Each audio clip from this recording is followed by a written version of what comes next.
In West Bengal, welfare is no longer right. It's a threat.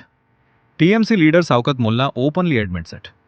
If TMC lose, government schemes will be shut down. Lose elections in Bhangar, homes cancelled, funds blocked.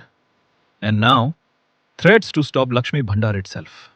গরিব মানুষের ঘর পৌঁছে দিতে হবে, কিন্তু একটা অনুরোধ আপনারা ইতিমধ্যে বোধহয় অবগত হয়েছেন। আমাদের এই ভাঙড় থেকে 3টে অঞ্চল আমরা হেরে গিয়েছিলাম। আমাদের সরকার সেই 3টে অঞ্চলের ঘরটাকে পুরোপুরি বন্ধ করে দিয়েছে।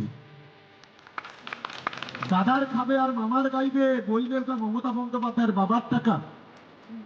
মমতা বন্দ্যোপাধ্যায় সরকার টাকা দেবে আর তার মা মাসি নিয়ে এই চালতাবেরিয়া শানপুকুরের কিছু সমাজ বিরোধী তারা টানাটানি করবে। আমরা বলছি টাকা আমরা বন্ধ করে দিয়েছি, যদি হিম্মত থাকে বাপের বেটা হও সেই টাকা নিয়ে নাও, দেখি কত বাপের বেটা আছে তোমরা। আগামী দিনেও আমি পরিষ্কার বলি,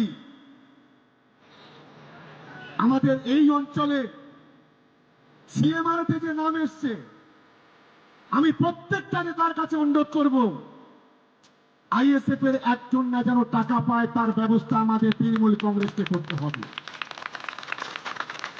পরবর্তীকালে কৃষক বন্ধু লক্ষ্মীর ভান্ডার টাকা পাচ্ছেন, দেখা যাবে সেটা। This is not governance.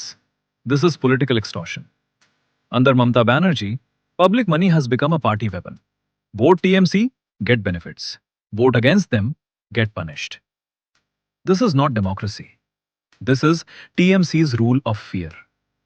West Bengal deserves rights, not ransom politics.